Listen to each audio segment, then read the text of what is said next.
उद्घाटित हो दीघा जगन्नाथ मंदिर।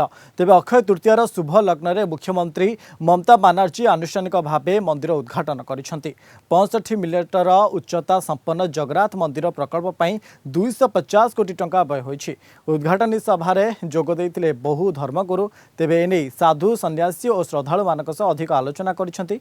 Kalinga TV Kolkata bureau head Pramod Mahanti.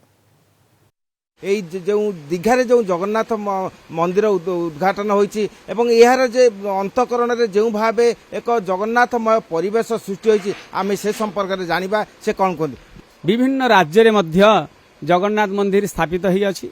तो सेठारे भी जगन्नाथ तांकर जो प्रकाश तांकर जो कृपा सी तांको अनुसारे सेही जागारे स्थान अनुसारे सेही जागारे भक्त मानकर आकुली प्रार्थना निवेदन अनुसारे सी तांकर प्रकाश घटैबे सेटा तांकर विषय। जगन्नाथ कोउठी से तांकर कृपा प्रदान करिवे कोउठी प्रकाश करिवे सेटा तांकर इच्छा।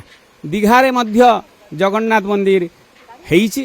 सेथिरे दीघा को घेरी पूर्व मेदिनीपुर तथा पश्चिम बंगरे बहुत भक्त मानकर भी आवेग रहिछि। अच्छा रही तांकर शुभेच्छा रहिछि एवं तांकर मनका भितरे भी इच्छा रहिछि जे एथिरे गोटे जगन्नाथ मंदिर होउछि। सेथिरे हमको भगवान को दर्शन करने सुजोग मिलिबो। से अमर अक्षय হয়ে থাকবে আজকের দিনে আরো সেখানে আরো উদযাপিত হচ্ছে আরো আনন্দ সবাই ভাগ করে নিচ্ছে। আনন্দ যত মানে ভাগ করে নেবে তত আরো বাড়বে। কেন না এটা একটা এমন একটা জিনিস অমর অক্ষয় জিনিস অক্ষয় তৃতীয়াতে সকলেই জানে যে একটা ভালো বিশিষ্ট কাজ করতে চাই। তা আমাদের রাজ্যের মুখ্যমন্ত্রী একটা বিশিষ্ট কাজ করছেন তাকে অশেষ ধন্যবাদ।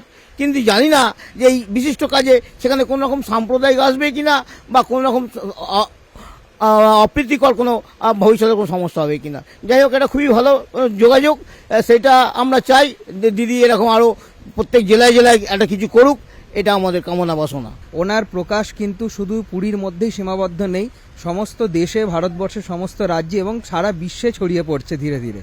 তো আজকে আমি রাজ্যবাসী হিসাবে গর্ববোধ করছি এবং আমাদের মাননীয় মুখ্যমন্ত্রীকে আমি ধন্যবাদ জানাচ্ছি, শ্রদ্ধা জ্ঞাপন করছি।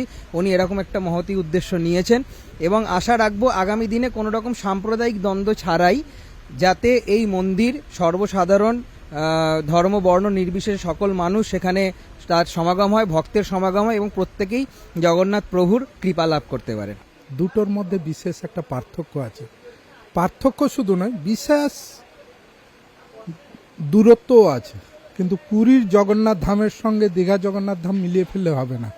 পুরীর জগন্নাথ ধাম যুগে যুগে তিনি লীলা করে এসেছেন, এখনো পুরীতে লীলা করে আছেন।